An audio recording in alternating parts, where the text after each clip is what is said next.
A backpacker's deadly nightmare. The other boulder came down and trapped him. His foot locked in a granite vise. And the other rock was about 800 pounds. Alone, miles from help. A person who gets trapped in the mountains might survive 2 nights. Faced with a slow, agonizing death. Fading to nothing, so skinny, maybe death. What one man will do when his only weapon left is his own words. In the wild, when things go bad, they go bad fast. Without warning, your life can hang by a thread. Adventurer and survivor Craig DiMartino fought back from his own wilderness disaster to reclaim his life. Now Craig meets other courageous outdoorsmen who beat the odds and return from their own fight to survive. Hi, I'm Craig DiMartino. After I nearly fell to my death in a rock climbing accident, I didn't have time to contemplate my life or even ask the question of how or why it happened. I was badly injured, but I wasn't alone. Mike Turner was on a solo hike, and after his accident, was very much alone with his thoughts. One way he tried to understand what was happening was to keep a journal. His words tell the story. I want to think about nature this trip. Destructive, yet grand, spiteful and gentle. Is it all just as you want it, God? Or is it just random events and we are individually as nothing before the beneficence and destructiveness of nature? Reverend Mike Turner wrote these words in his journal on the first day of a 9-day, 60-mile solo hike deep into the wilderness of Wyoming's Wind River Range. Mike was an experienced outdoorsman and backpacker, as well as the pastor of the Boone Memorial Presbyterian Church in Caldwell, Idaho. I think being out without any distractions from the everyday was a way to really look at the magnificence of creation. The Wind Rivers were his very favorite mountains. It just looks like a huge wave. Mark Smith, a family friend, was Mike's frequent hiking companion. He loved to talk about the Wind River Mountains and the trip he had taken when he was a young man traveling along the Continental Divide. For Mike, the hike was as much about the journey as the destination. It was a wonderful thing to go into the wilderness with him and see the wilderness through his eyes. In Mike's mind, there's a sense of God gave this beautiful thing to us as a gift, but it's also grand, dangerous, and a heck of a lot bigger than us. And that's part of what gives it the beauty. Mike named his journey Wander in Wonder.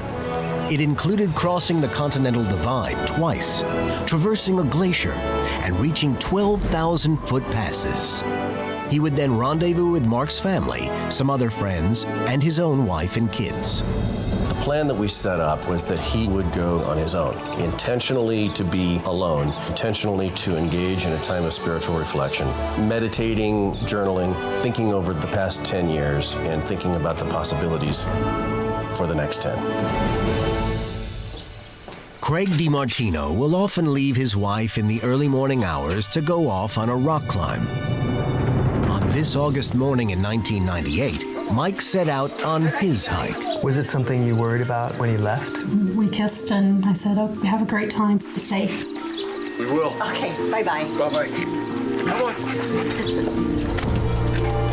Later that morning, I got a bouquet of flowers sent from him with a little card written in his handwriting. Thank you for letting me live this adventure. Oh, wow. Know wherever I go and whatever I'm doing, I'm thinking of you. Backpacking in a place like the Wind Rivers, where you're one of the most remote areas of wilderness in the lower 48 states. Those are the days when cell phones were still pretty primitive. You better be ready for anything. Mike spent the first night by Eklund Lake and the second night on a ridge above Island Lake. Anybody, I think, who would go over that pass and see that view simply had to stop and take it in. He set up his tripod, he framed himself, he had Andy by his side, and he took what was simply a spectacular picture. The words of his journal clearly show that Reverend Mike Turner was making the spiritual connection he hoped for. With beauty and peace, you refresh me. And all of it I need. Andy's so joyful out here. a spirit of play, alive to water and squirrels. And sometimes he just sits down so contentedly by me. God bless this trip. May it fulfill your holy purposes. But then, his idyllic adventure began to take a rugged turn. For day 3, Mike had ambitious plans. He planned to hike from Island Lake across some 6 miles of Indian Basin. He then would ascend the 2,000 feet to the top of Indian Pass, and as he does so, it's tough going. The air gets thinner, the foliage falls away. It's a real challenge when you get up that high. Saturday, a very tough day. We would have made it over Alpine Lakes, except halfway down Knife Point Glacier. Andy's feet were obviously bothering him. So we decided to take a longer route, which turned out to be interesting. At this point, Mike deviated from the itinerary he'd given his family and friends.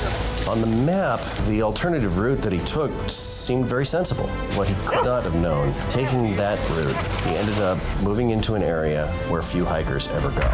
We got ourselves stuck on some cliffs and had to take some very steep snow. The pitches on the glacier were steep, and Mike wasn't carrying crampons or an ice axe.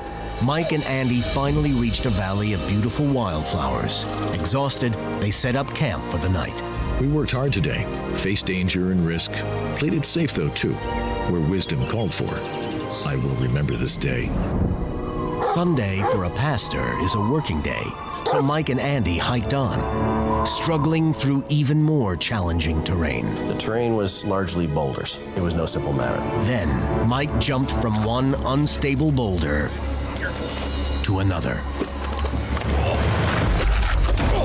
Just as his feet went off the edge, the other boulder came down and fell into a pocket between the rocks.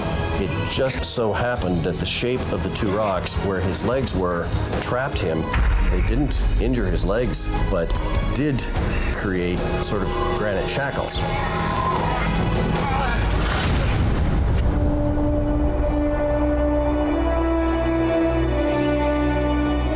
Sunday. About 2 hours ago, a large rock rolled upon me and trapped my leg. I was very careful, be sure of that. I don't know what I face. Reverend Mike Turner was backpacking deep in the Wind River Mountains. He had jumped on a loose boulder, dislodged another, and now was pinned down by a large rock. Knowing Mike, he was not going to give up. All right, gotta get this rock off me. This was a challenge to be met. This is part of what it means to be in the wilderness. With his faithful dog by his side, he shifted into survival mode. First, he tried to move the boulder with his hands, but he had no leverage against the 800-pound behemoth. Then he tried to use part of his tripod as a lever. Come on! Miraculously, he was able to budge the rock a bit, enabling a little better blood flow to his right leg. He then set up an encampment, keeping everything he had at arm's length. If you're going to survive, you better marshal your resources well under those circumstances, and Mike, as a good survivalist, figured it out. He wrapped his sleeping bag underneath him and he jerry-rigged his rainfly to make a tent. He had his stove out next to him. He was marshaling his water supplies, because the worst thing in the world for Mike Turner would be to sit there stuck between rocks, engaged in mindless suffering. Where are you?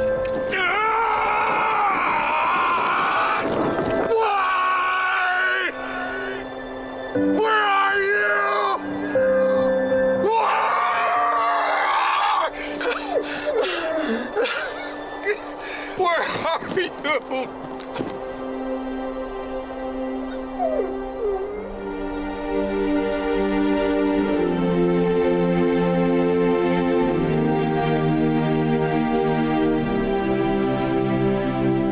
Yesterday was an outpouring of emotion. Today I'm more calm. In fact, depressed as I consider the helplessness of my situation. I'm concerned first about losing my legs, second, running out of snow to melt for water, and third, fuel, then hypothermia. I felt so foolish taking this longer pass, so lonely. Who would guess no one has come this way? The purpose of this trip was isolation. He wanted to get away. He wanted to get to the other side of the divide, both physically and spiritually. It's a great place for somebody who wants to be lost. It's a pretty difficult place for somebody who wants to be found. There's no way they could miss me in my camp. I've tried to rig a shelter to protect from rain. Today, though, its greatest value is to shade me from the blazing sun. Mike's body was taking a beating. At this altitude, summer temperatures by day reached 100 degrees. By night, they dropped to just above freezing. 4 grueling days passed, but Mike refused to give up his will to live. My biggest concern is water. I only have 2 quarts left and a little snow that was between the rocks. The irony is that the lake is only 30 feet away, but I can't get my leg to stretch that long. I am drinking 1 quart today, saving a quart for tomorrow. I'm also saving my urine. I wonder how it'll taste with Crystal Light on Friday. I made chocolate chip cookies, your favorite. Bet your dad would like some too when we see him. While Mike remained trapped, Diane and the kids thought of him often as they prepared for their trip to meet him. They had no reason to think he had come to any harm.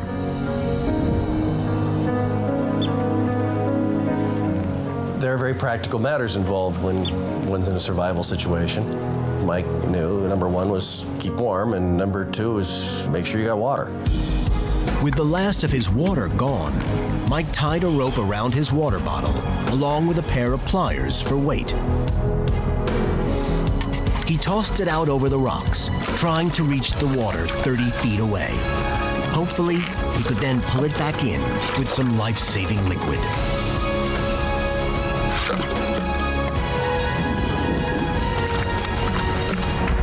Come on. No.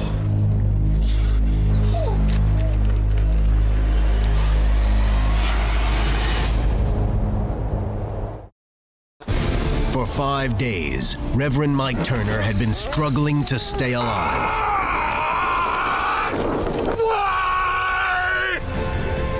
Trapped and immobilized, his body and mind were failing. Thursday. Last evening I was getting my bedding set around my feet when I noticed something like a cast on the front of my leg. It was my leg without feeling.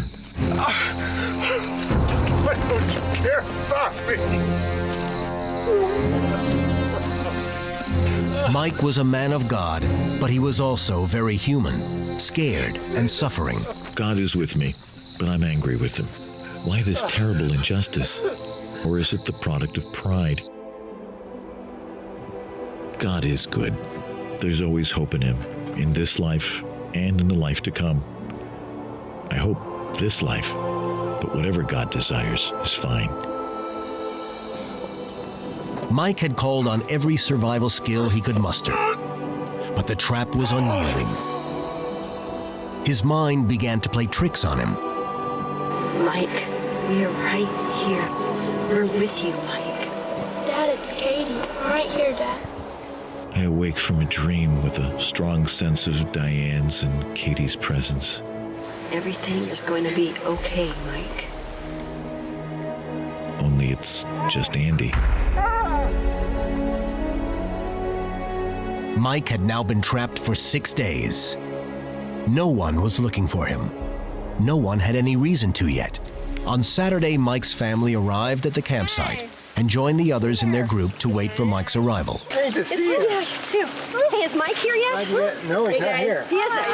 Well, he's supposed to be here, so he'll be here shortly. Okay. All right. We got into Dad's Lake and really expected Mike to come in.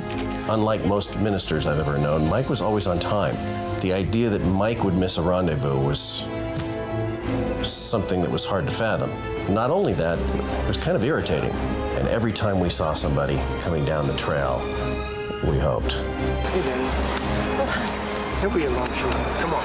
Mike was 6'6", hard to miss him. And then our hopes were dashed. so many emotions swarmed around us. There was still that irritation, but slowly that irritation turned more to fear. Where do you think he might be, Mark? We do have a phone number up at the top of this map for search and rescue. We kind of looked at the maps, which had information about search and rescue on them, but fully expecting he would come in the next day on Sunday. The hours dragged on. Saturday night turned into Sunday. Where he started. He was supposed to come up here around Island Lake, right, Mark? Don't believe I ever thought Mike was lost. Very familiar with this terrain. I couldn't imagine that anything had actually happened to Mike. He was just too good. I actually believe he got hung up over in here somewhere. He understood the backcountry too well. His survival skills were too strong. He must be, as he did sometimes, getting caught up and getting just the perfect shot with his camera. Monday morning, 9 days after Mike's accident, a massive search and rescue effort was launched. Somewhere in the neighborhood of 100 people came out to help with the search in one way or another. Everyone played a role. They had his original itinerary as a place to start. Yeah, is this Mr. June? Were you at Wind River Range this weekend? The kids called every hiker on the trailhead logs, looking for any information. But no luck. Next one. Mike Turner had now survived far longer than seemed possible. God will make a way, either earthly or heavenly. If this doesn't work out for my earthly salvation, I shall so miss watching and being part of the steps of the next years. I hope they're great, whether I see them on earth or watch you, in love and understanding, as someone who can't take his eyes off you. I love you all. God bless you. I'm praying to be with you soon. Somewhere in the course of writing the journal, he somehow knocked it off the rock or something and it fell down to where he couldn't reach it. So he couldn't write in it anymore. And he began to write on anything he could. So again, one of those interesting situations calling for ingenuity. See journal down to my right in the rocks. Getting lower. Thought I would have been found yesterday. I'm in an easy sight. All day, night, I hear helicopters. Pray they found lost person too. As his handwriting deteriorates, the circumstances are taking their toll. Andy is so faithful. He barks for a rock slide. So sorry I brought him. I am ready to die, except for missing my family. I will trust in God. Though he will slay me, yet I will trust him. Fill me with peace, Lord. May the conditions not change my love for you. A person trapped in the mountains might survive 2 nights, but usually not much more than that. And ultimately, we had to realize after a while that it was a recovery effort. It wasn't a search and rescue effort anymore. Everyone was looking for Reverend Mike Turner in the Wyoming wilderness. 5 days after the search was officially called off, hikers found the beloved family dog, Andy. Hey, look at that dog. Hey, buddy. I think that's the dog from the poster. It is the dog from the poster. Come here, buddy. Here. Hey. He was by himself, and so they lured him with granola bars and brought him out with them. A new effort was launched with the dog in the lead. 31 days after Mike was trapped, but before this group would reach Mike, a lone hiker did. Hey, how you doing? What I've heard is that he saw Mike from a distance and hollered and didn't get a response. And he had seen the posters at the trailhead, so he knew that somebody was missing.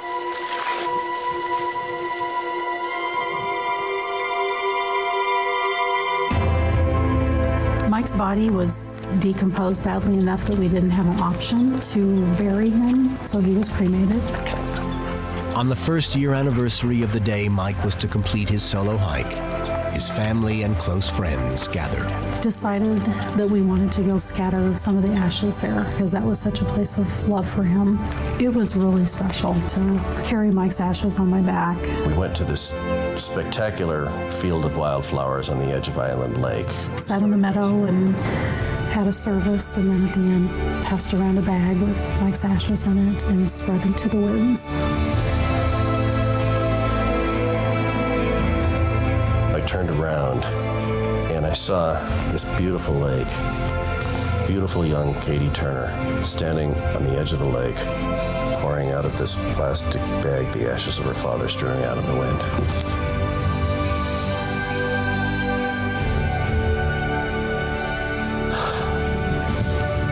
I'll never forget it.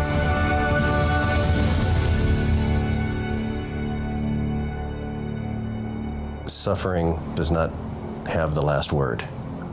Ultimately, suffering can be redeemed. And Mike, in his own weird way, experienced the redemption of his suffering in his own reflections. Fading to nothing. So skinny. Thought I would be found by second Tuesday. Boulder wedges me in. Maybe death. His fighting for survival, the way his thoughts focused in on what was really important at the time when he was facing the grittiest questions of all, that means something very powerful to me. Love, Dad, Mike. It says, love Dad, Mike, and then there's a message over here also to his mom, love you dearly, Mom. Now, all these years later, what is it like to have his words with you? Reading the whole journal, it does show that there's peace. It helps so much in being able to understand what he went through. He struggled. I mean, he was very honest about that. He was honest in the struggle. He didn't like what was going on with him. Right. You figure out in that what you're going to believe and think and have those questions. He went through it and was able to say what he still believed. And that was very helpful. And it was Mike. Yeah. Mike left this world as the result of a close encounter with gravity and granite. These two things had an unforeseen consequence on a man who questioned that fate, but ultimately made peace with his maker across the days he remained trapped. Mike's journal is a rare and precious document that will go on teaching his family, friends, and all of us how to live, love, and never give up that fight to survive.